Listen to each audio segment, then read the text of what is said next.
Dans cette vidéo, on va découvrir ce qu'est un journal de bord et comment cette technique de journaling peut t'aider à devenir la meilleure version de toi-même dans tout ce que tu entreprends. Je vais te montrer les modèles que j'utilise et comment tout cela s'intègre à merveille avec mes autres techniques de journaling. Mais juste avant de démarrer, il faut absolument que je vous partage quelque chose. Cette vidéo, elle vient tout droit des commentaires dans ma précédente vidéo sur mes méthodes de journaling. Vous avez été nombreux à vouloir en savoir plus sur le journal de bord et du coup, j'ai décidé de faire cette vidéo. Un grand merci pour votre soutien dans les commentaires, ça fait toujours super plaisir et ça donne énormément de force pour continuer. Et justement, cette chaîne YouTube, je l'ai démarrée il y a bientôt 6 mois et quand je repense à mes débuts, ça me semble déjà tellement loin. Ce sentiment, on l'a tous quand on se lance dans un projet qui se bâtit sur la durée. Si tu veux te remettre en forme physique, lancer ton projet entrepreneurial, créer une marque personnelle en publiant ton contenu, tu démarres plein de motivation, tu sais que ça va être long, tu t'y prépares, et pourtant au bout d'un mois, t'y crois plus. Tu as l'impression que rien n'avance, que tu n'as aucun résultat et tu as envie de tout lâcher. Ce sentiment, je le vis chaque semaine avec cette chaîne YouTube. Se lancer dans la création de contenu en parallèle d'un job à temps plein, c'est beaucoup d'efforts qu'il faut bâtir au quotidien pendant des mois. Fréquemment, je regarde où j'en suis, je regarde là où j'ai envie d'aller. Je me dis que ça n'avance mais vraiment pas assez. Mais alors en fait, c'est faux. C'est faux pour moi, c'est faux pour toi, c'est faux pour tout le monde. Ce sentiment, c'est une méga distorsion temporelle. Tu investis énormément d'énergie sur du court terme pour atteindre un objectif qui, lui, est sur du long terme. Donc forcément, au bout de quelques semaines, tu regardes où t'en es, tu regardes l'objectif et tu doutes. Tu trouves que tu n'es pas bon, et si tu n'es pas bon, c'est que tu n'atteindras jamais ton objectif, etc. Alors qu'en fait, si, c'est juste tellement compliqué pour ton cerveau de conceptualiser ça, qu'en bon fainéant, il te suggère simplement de laisser tomber. Comme en sport, notre corps cherche très vite le confort lorsqu'il est soumis à un effort, quitte à nous faire en fait un mauvais mouvement. Or, pour atteindre des objectifs ambitieux, il faut aller chercher cette stretch zone, atteindre cette stretch zone, mais surtout d'y rester. Le changement est un processus très inconfortable qui nécessite beaucoup d'énergie et de détermination.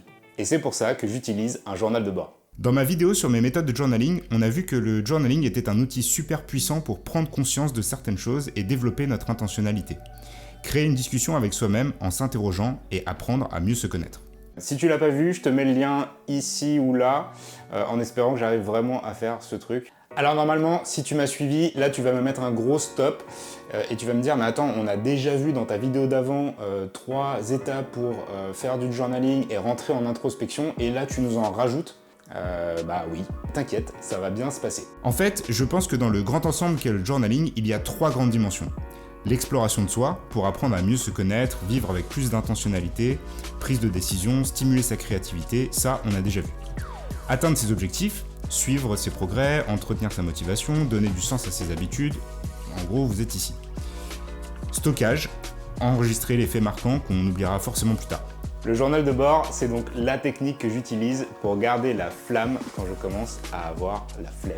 Le concept est assez simple, il s'agit d'écrire chaque jour un statut objectif sur tes progrès, tes réussites et tes échecs pour chacun de tes grands projets. Par exemple, si tu prépares un semi-marathon et que tu viens de courir 10 km en moins d'1 heure, tu prends ton journal de bord et tu écris 10 km en moins d'1 heure.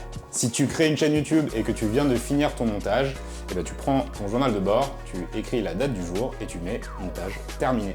Et personnellement, quand j'atteins un palier, par exemple je viens de faire 100 abonnés, je le note aussi, date du jour et plus 100 abonnés.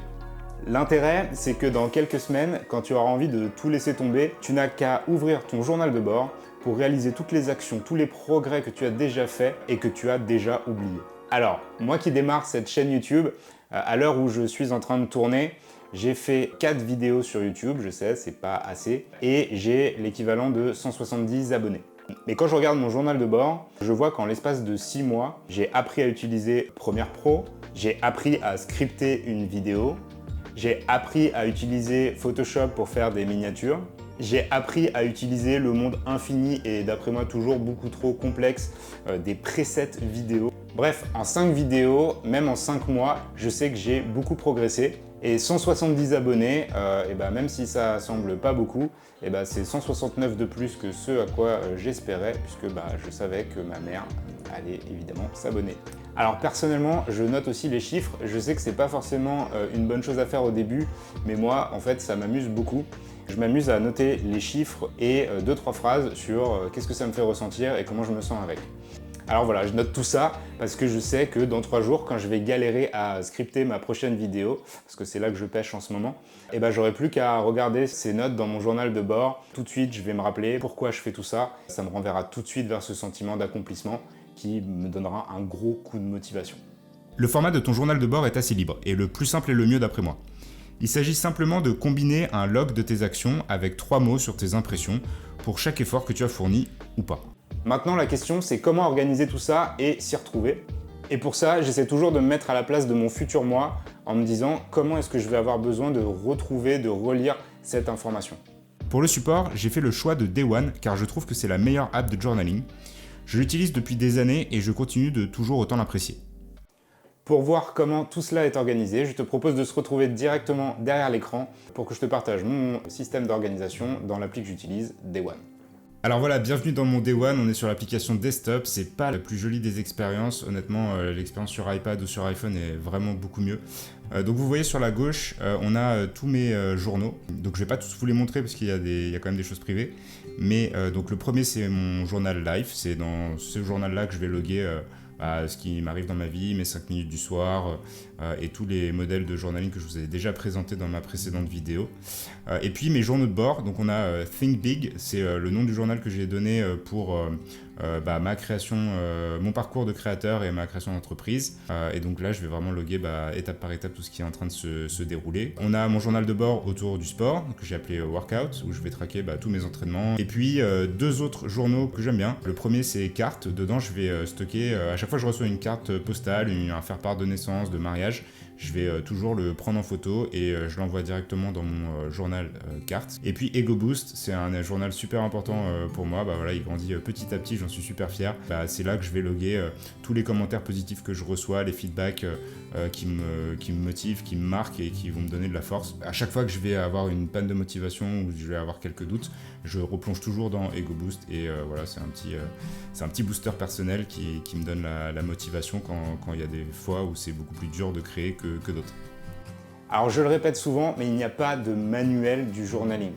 Cette technique c'est la mienne, je l'ai construite petit à petit. Si cette méthode-là fonctionne pour toi, franchement tant mieux. Si ça ne fonctionne pas ou que tu as besoin de l'adapter, encore mieux. Construis ton propre système, casse les règles, on s'en fout. Personne ne va te relire, il n'y a pas de devoir à rendre. Le but c'est juste d'avancer et d'atteindre des objectifs si ambitieux qui te semblent complètement impossibles.